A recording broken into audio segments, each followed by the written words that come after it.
Hi, I'm Jamie from Jamie Riddler Studios, where creativity comes to life. And I'm so excited to be here with you today to share with you a journaling practice that I find so useful, so meaningful, so heartwarming, especially during turbulent times.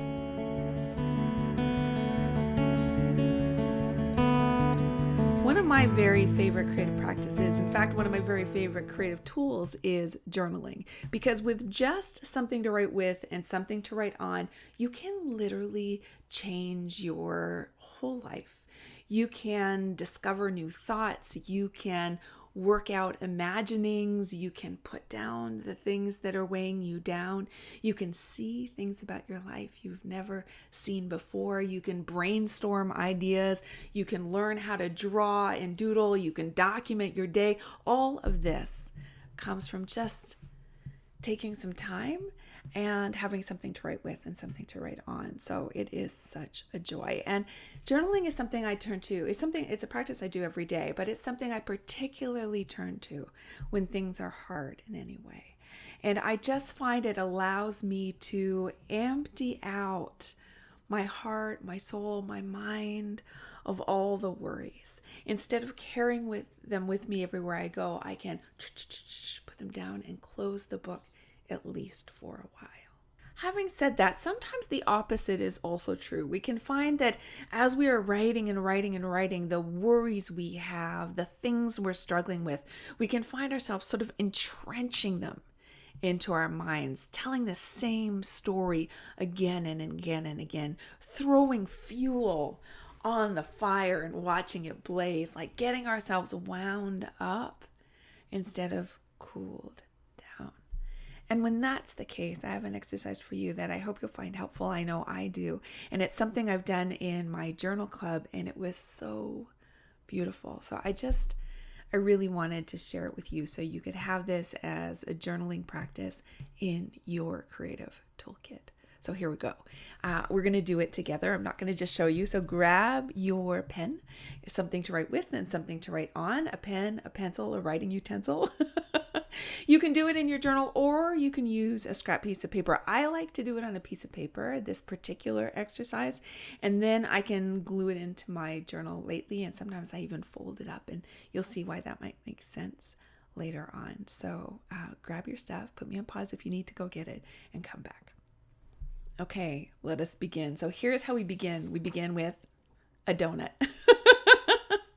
So about this size on your page, like make sure there's lots of space around it because we're going to use it, but start with a donut. And let me just say this before we officially begin, which is we are going to be creating something that is meaningful and beautiful, but it doesn't have to be aesthetically beautiful. So don't worry about having the perfect circle. Don't worry about making it the perfect size. You'll find ways to wiggle and adjust and make it work. And just trust yourself on that. The key is the practice, the process, and the feelings that are going to get stirred and the energy that's going to move as you do this practice. So, a donut. And you can always put me on pause when you need time to do this. So, in the center, I just want you to write either me or your name. So I would put either Jamie or me. I always put me. And then around this circle.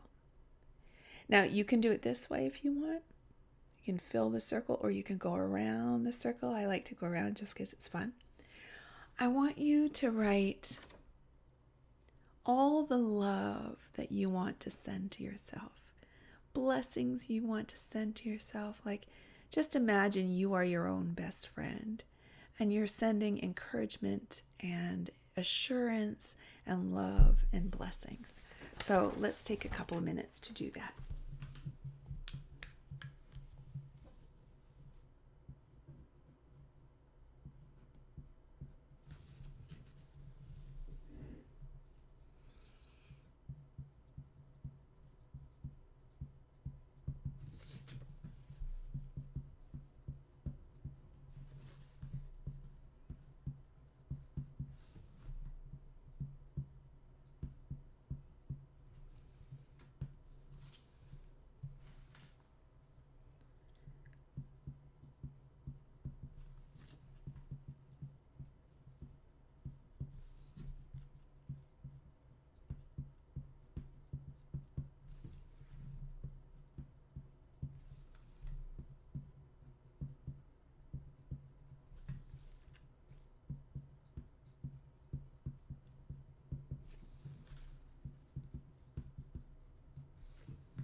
when you get stumped, just keep writing. Just keep words flowing. Just trust the next right thing is going to flow out of your pen.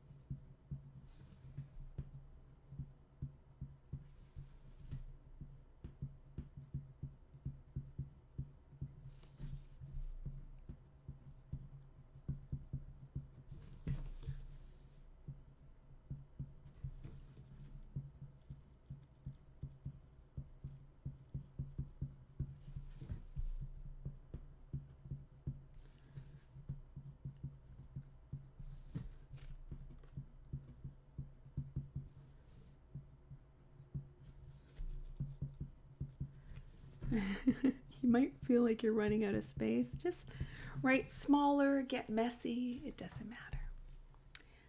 Okay, pause me if you need more time.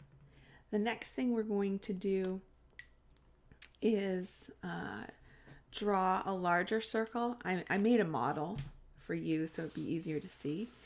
You'll see that as I'm saying, I'm not saying that it needs to be beautiful. So I want you to create one big circle around, and then each of these 4 sections. So that means, let's do this first. The first thing to do is to create a big circle. Now leave room outside of the circle because there's going to be more. So the first thing is this. Again, it doesn't have to be perfect. And then within that, we're creating these sort of segments that are quarters that look like this. A lot of people said it reminded them of a game they played as children. Simon, I think it was. So draw each of those sections.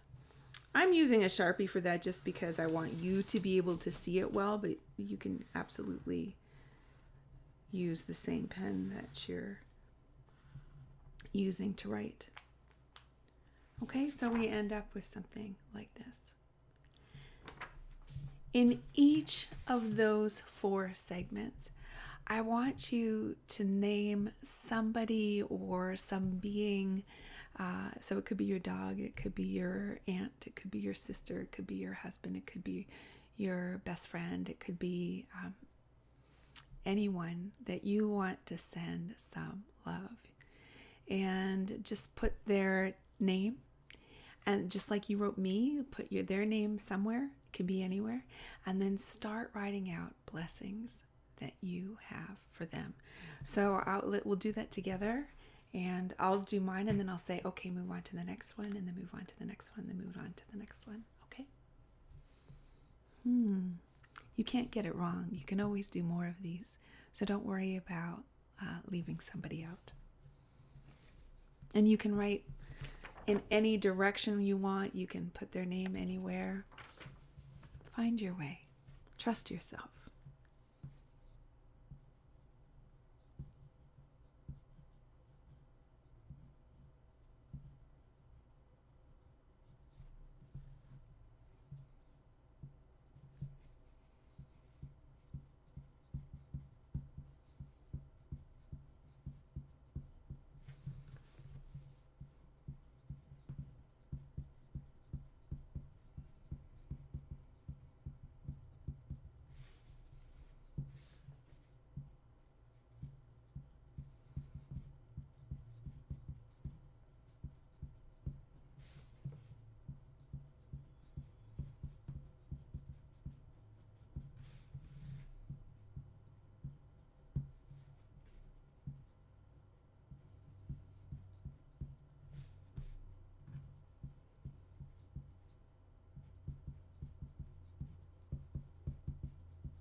Okay, let's move on to the next one.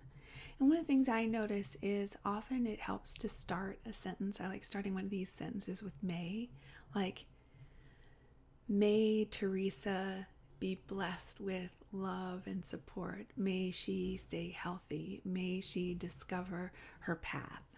That kind of thing.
Okay, next one.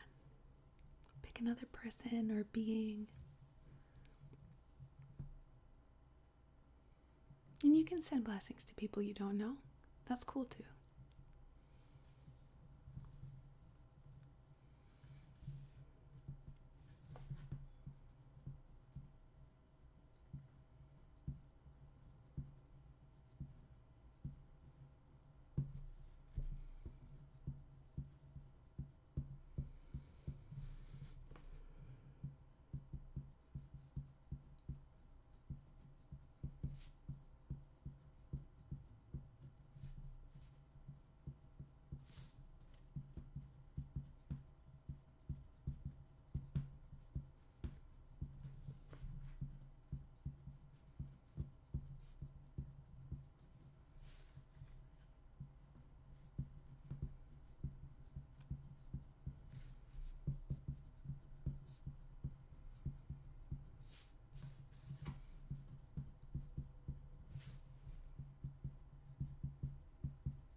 Okay, last one.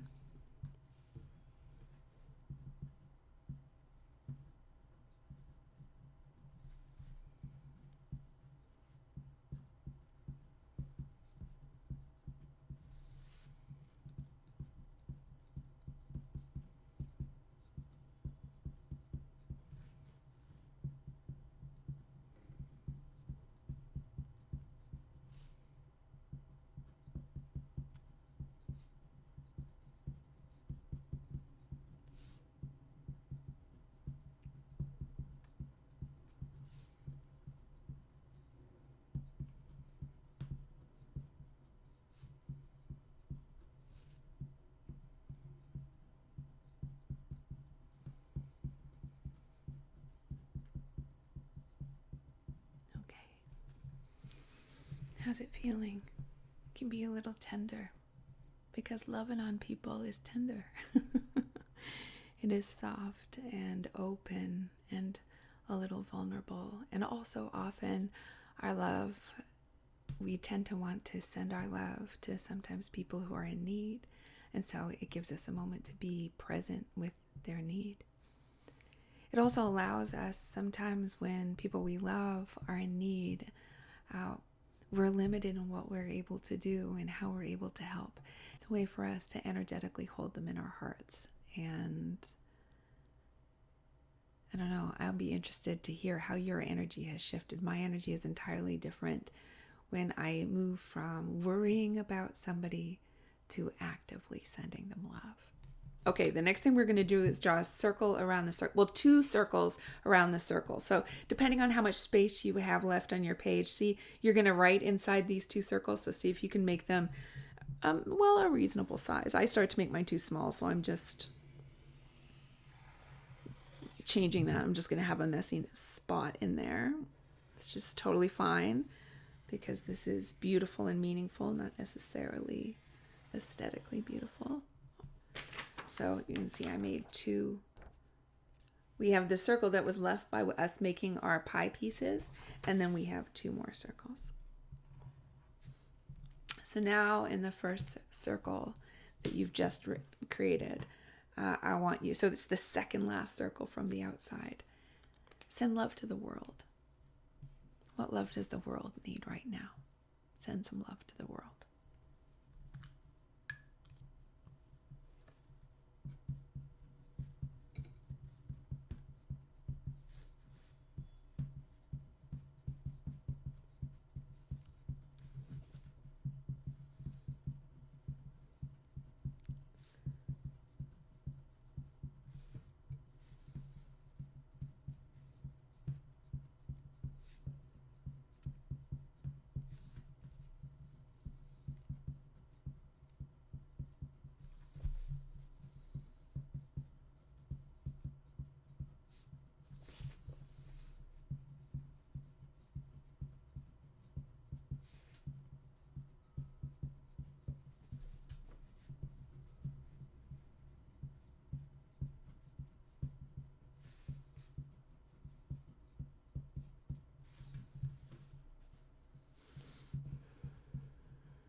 Okay. And now that we have sent love to ourselves, to some of our loved ones, and to the world, let's take a moment to seal this circle of love with a circle of gratitude, our last circle of this journaling practice. So just go around your circle, naming things you are grateful for.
If you need more time again, you feel free to pause me.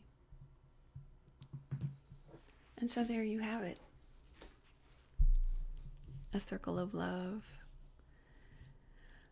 a way to use your journaling practice to send some love into the world and also to shift your energy. Do you feel it? How do you feel now? We should have done a check-in at the beginning to see how we felt then, and so we could see if you do another one, do this. You can glue that in your journal. What I did is my last one, I folded in half and I put it in my studio yearbook for that day. You can see I wrote Healing Circle of Love. That's what we did in Journal Club last season. So this was just one of the exercises we did. So I hope that was a big help for you today. I hope that it feels good to have a circle of love in your journaling toolkit. And if you want more, come on over to openthedoor.ca. We've got lots of inspiring things for you. When you join the studio right now, you get a series of creative practices to support you, one of them being journaling. And also you could join me for Journal Club this season. We're starting soon. Thanks so much for being here, for taking the time. I'm so glad to spend time with you here in the studio. Keep bringing your creativity to life. The world needs your gifts.